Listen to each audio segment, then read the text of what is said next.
हम इस वक्त दक्षिणी कश्मीर के पुलवामा के संबूरा गांव में मौजूद है और मेरे पीछे आप जो ये घर देख रहे हैं ये आमिर रशीद का घर है जिसे एनआई ने दिल्ली से गिरफ्तार करने का दावा किया है।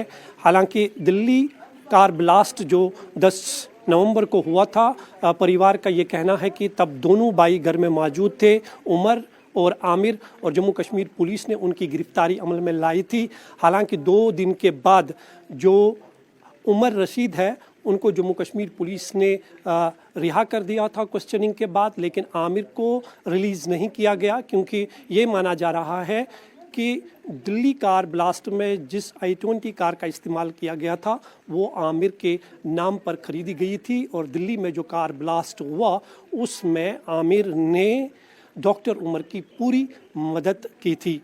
हालांकि जो आमिर के भाई है उमर, सैटरडे को दोबारा उन्हें एनआई जो है अपने साथ लेके गई है और अभी भी वो एनआई की कस्टडी में है, ऐसा परिवार वालों का कहना है। परिवार के मुताबिक जो उनकी मैसेज है आमिर की, उनसे बातचीत करते हुए उन्होंने कहा कि आमिर जो है जब उनकी गिरफ्तारी हुई उसके बाद उन्हें रिलीज़ नहीं किया गया, वो कहाँ है इसके बारे में कोई जानकारी नहीं है। लेकिन इतना तो साफ है कि आमिर का नाम जो सामने आया है, पहले दिन से ही i20 कार के साथ उनकी तस्वीर देखी गई थी, उससे ये साफ पता चलता है कि कहीं ना कहीं लिंक्स जो है आमिर के वो इस कार ब्लास्ट से जुड़े हुए दिखाई दे रहे हैं।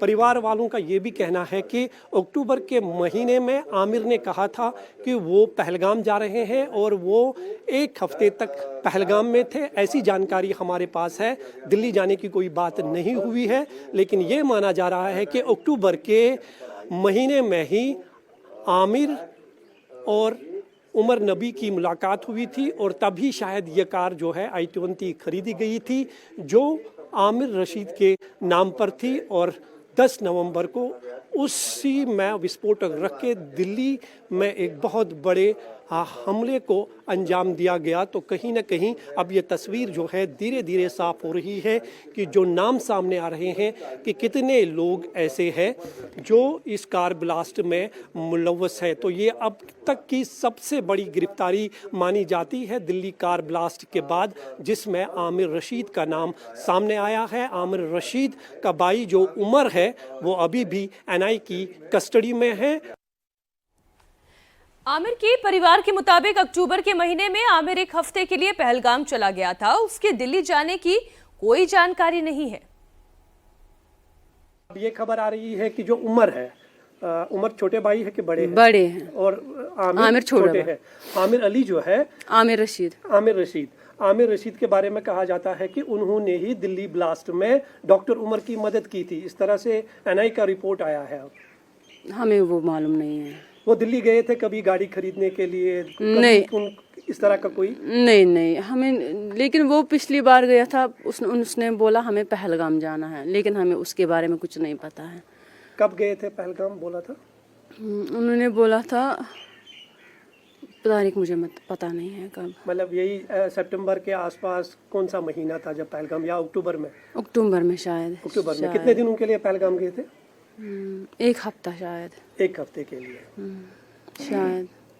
तो उसके बाद आपको कुछ नहीं पता? नहीं। अच्छा, और कौन कौन है उनके घर में, आमिर और इनके घर में? कोई नहीं है, हम खाली 2 ही हैं, मेरी सास और मैं हूँ, हमें और कोई नहीं है।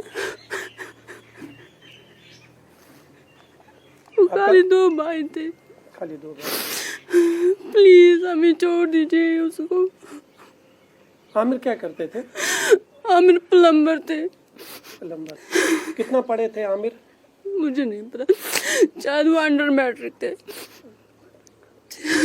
हमें कोई घर में नहीं है, मेहरबानी करके अल्लाह के वास्ते हमें उमर को छोड़ दीजिए। वो बेकसूर है, उसको कुछ पता नहीं, वो इलेक्ट्रिशियन थे। बच्चे कितने हैं आपके? एक है, वो 14 महीने का है। आप उनकी मिसेज है? यस सर, मैं उसकी मिसेज हूँ। हमारे घर में और कोई नहीं है, मेरा ससुर है वो भी मर गया है। आपका क्या नाम है? मेरा कुलसुम जान है। चलो अभी आपको कोई जानकारी नहीं है, उमर कहाँ है, आमिर कहाँ है, कोई जानकारी नहीं है। उमर के बारे में बोला गया, वो डलगेट एनआई में, हाँ उन्होंने बोला वो यहाँ पे इन है, लेकिन आउट नहीं हुआ है अभी वो। आमिर के बारे में कोई जानकारी आमिर नहीं के थी? बारे में कुछ नहीं पता है। आपने पूछा था आमिर के बारे में, आमिर कहाँ है, क्या है? नहीं कुछ हमने नहीं पूछा। नहीं। उन्होंने कुछ बताया? हमने जब हम पहले पामपुर थाने में गए, हमने बोला वो कहाँ आमिर भैया का, तो उन्होंने बोला हमें उसकी कुछ पता नहीं है, लेकिन उमर यहाँ पे है। और डॉक्टर्स के व्हाइट कॉलर मॉड्यूल को लेकर एक और बड़ा खुलासा हुआ है। आतंकी उमर पिछले 2 साल से एक सुइसाइड बॉम्बर ढूंढ रहा था और दिल्ली ब्लास्ट में मारे गए आतंकी उमर पर सुइसाइड बॉम्बर को तैयार करने की जिम्मेदारी थी। उमर ने इसके लिए काजीगुंड के जसीर उर्फ दानिश को तैयार करने की कोशिश भी की। उमर और दानिश की पहली मुलाकात अक्टूबर 2023 में कुलगाम की एक मस्जिद में हुई। उसके बाद उमर ने जसीर उर्फ दानिश को फरीदाबाद के अल फलाह यूनिवर्सिटी के पास किराए के कमरे में रखा। उमर कई महीने तक सुइसाइड बॉम्बर बनने के लिए जसीर का ब्रेन वॉश करता रहा। जसीर ने आर्थिक तंगी और इस्लाम में आत्महत्या हराम होने की बात कहकर सुइसाइड बॉम्बर बनने से मना कर दिया। सुइसाइड बॉम्बर नहीं मिलने पर डॉक्टर उमर आत्मघाती हमलावर बना और हमले को अंजाम दिया। इस वक्त हमारे साथ हमारे सहयोगी अतुल भाटिया पटियाला हाउस कोर्ट से, फरीदाबाद से कुमार सोनू और कश्मीर से मंजूर मीर और लखनऊ से विशाल प्रताप सिंह जुड़े हुए हैं। सबसे पहले अतुल, आप ये जानकारी दें, क्योंकि आज कोशिश यही रहेगी एनआईए की कि ज्यादा से ज्यादा दिन की रिमांड उन्हें मिल सके। क्या तैयारी है जांच एजेंसी की? बिल्कुल मीनाक्षी, देखिए मैं इस समय पटियाला हाउस कोर्ट में मौजूद हूँ और किसी भी समय आमिर की पेशी जो है वो यहाँ पर एनआईए कर सकती है।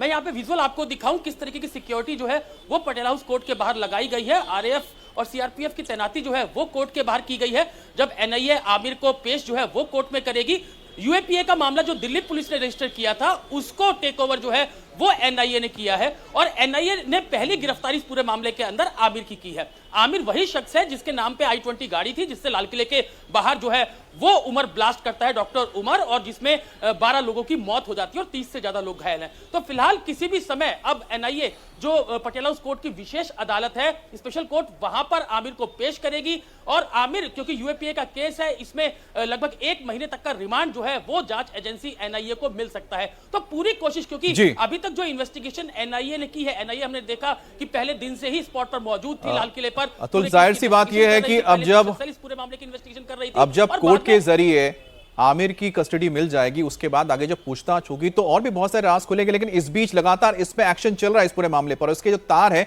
देश के कई शहरों में है, यूपी के कई शहरों में एटीएस ने अब छापेमारी की है और लखनऊ, कानपुर, सहारनपुर में रेड की गई है। देवबंद और मुरादाबाद में भी संदिग्धों से पूछताछ की जा रही है।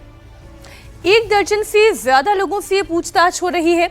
इन लोगों पर शाहीन और परवेज के संपर्क में होने का भी खुलासा हुआ है। विशाल हमारे साथ जुड़े हुए हैं। शाहीन और परवेज के संपर्क में कैसे आए ये आतंकी?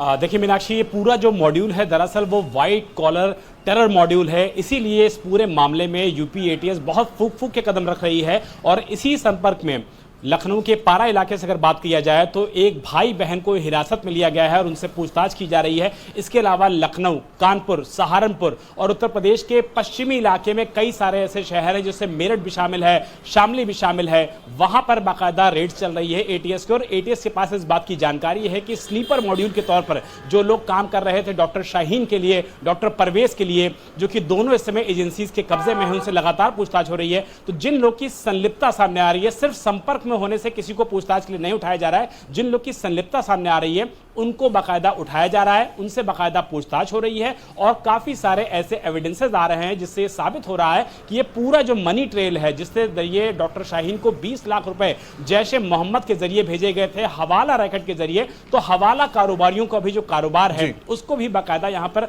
ट्रेस किया जा रहा है और यूपी एटीएस के निगाह पे वो सारे लोग हैं जो दरअसल इस पूरे टेरर मॉड्यूल में डॉक्टर शाहीन को बताते हैं कोड वर्ड में जो जैश मोहम्मद है और आईएसआई ने नाम दिया था मैडम सर्जन का, और मैडम सर्जन का जो जाल था वो था कि एक ऐसे मॉड्यूल को तैयार करना जो देश के अंदर दहशतगर्दी फैलाए। और डॉक्टर्स के टेरर मॉड्यूल पर एक्शन भी लगातार किया जा रहा है। अल फलाह यूनिवर्सिटी के चेयरमैन जावेद अहमद सिद्दीकी को दिल्ली पुलिस की क्राइम ब्रांच ने 2 समन भेजे हैं और दिल्ली पुलिस ने अल फलाह यूनिवर्सिटी के खिलाफ 2 FIR भी दर्ज कर लिए हैं। माना जा रहा है कि अल फलाह का फाउंडर जावेद अहमद सिद्दीकी दुबई में है। उसका रियल एस्टेट का कारोबार दुबई तक फैला हुआ है। फैमिली को भी उसने दुबई शिफ्ट कर दिया है।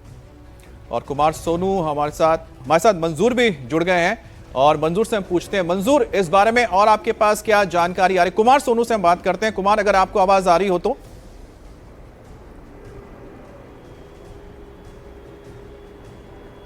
हम कुमार के साथ जुड़ेंगे, लेकिन उससे पहले मंजूर हमारे साथ है। मंजूर, क्योंकि लगातार हम खबरें दिखा रहे थे, इस वक्त आमिर और साथ ही उसके भाई उमर, उसको लेकर भी बहुत सारे चौंकाने वाले खुलासे हो रहे हैं।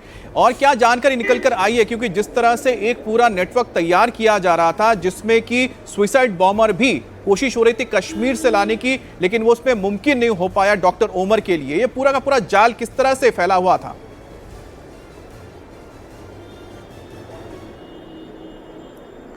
बिल्कुल अमित, ये एक बहुत बड़ा नेटवर्क है और धीरे धीरे जो है इसके तार कहाँ तक जुड़े हुए हैं, ये तस्वीर अब साफ होती हुई दिखाई दे रही है। क्योंकि आमिर की जो पहली गिरफ्तारी हुई है दिल्ली ब्लास्ट केस में, ये एक महत्वपूर्ण गिरफ्तारी मानी जा रही है और इससे कहीं बड़े और खुलासे जो है इनकी गिरफ्तारी से सामने आ सकते हैं। और जम्मू कश्मीर पुलिस भी लगातार अपनी छापामारी कार्रवाई जो है वो जारी रखे हुए है। लगातार पूरे कश्मीर में जो है जो वाइट कॉलर्स है उनके खिलाफ बड़े पैमाने पर कार्रवाई जारी है। कहीं डॉक्टर्स को लगातार पूछताछ के लिए बुलाया जा रहा है। उनसे हर एक बार जावेद सिद्दीकी पर हम थोड़ी सी और जानकारी ले लेते हैं। मंसूर, आप रहे हमारे साथ। कुमार, अगर आप हमें सुन पा रहे हैं, ये जो जावेद सिद्दीकी का कनेक्शन है, चूंकि आप इस वक्त फरीदाबाद में ही मौजूद हैं, जरा ये बताएं कि इनका कारोबार कहां कहां तक फैला हुआ है। देखिए मीनाक्षी, मैं आपको बता दूं, जो जावेद अहमद सिद्दीकी है उनको जो है लगातार हम लोग ट्रेस करने की कोशिश कर रहे हैं, लेकिन अभी तक वो रेंज से बाहर हैं। दिल्ली पुलिस की क्राइम ब्रांच ने जो 2 अलग अलग एफआईआर दर्ज की थी अल फलाह यूनिवर्सिटी के खिलाफ, उसमें 2 अलग अलग समन जो हैं दिए गए हैं। इसमें मैं आपको बताऊं, जावेद अहमद सिद्दीकी जो है वो 9 अलग अलग कंपनियों के मालिक है, जिसमें अल फलाह डेवलपर, अल फलाह मेडिकल रिसर्च फाउंडेशन, अल फलाह इंडस्ट्रियल रिसर्च फाउंडेशन, अल फलाह एजुकेशन सर्विस, MJH डेवलपर, अल फलाह इन्वेस्टमेंट, ये तमाम ऐसी कंपनियां हैं जिनको जो है जावेद अहमद सिद्दीकी चलाता है, जो कि अल फलाह यूनिवर्सिटी का चेयरमैन भी है और साथ ही साथ चांसलर भी है। फिलहाल पुलिस जो है इस पूरे मामले की जांच में जुटी हुई है। क्राइम ब्रांच ने अलग 2 एफआईआर दर्ज की है। इसके अलावा जो UAPA के तहत या जो दिल्ली पुलिस ने एक मुकदमा दर्ज किया था जब ब्लास्ट हुआ था, इसके अलावा दिल्ली पुलिस की स्पेशल सेल ने पूरी कॉन्स्पिरेसी का खुलासा करने के लिए एक अलग से एफआईआर दर्ज की है। तो यानी दिल्ली में अब तक 4 एफआईआर दर्ज हो चुकी है, जिसमें से जो ब्लास्ट वाली एफआईआर है उसको NIA टेक ओवर कर चुकी है।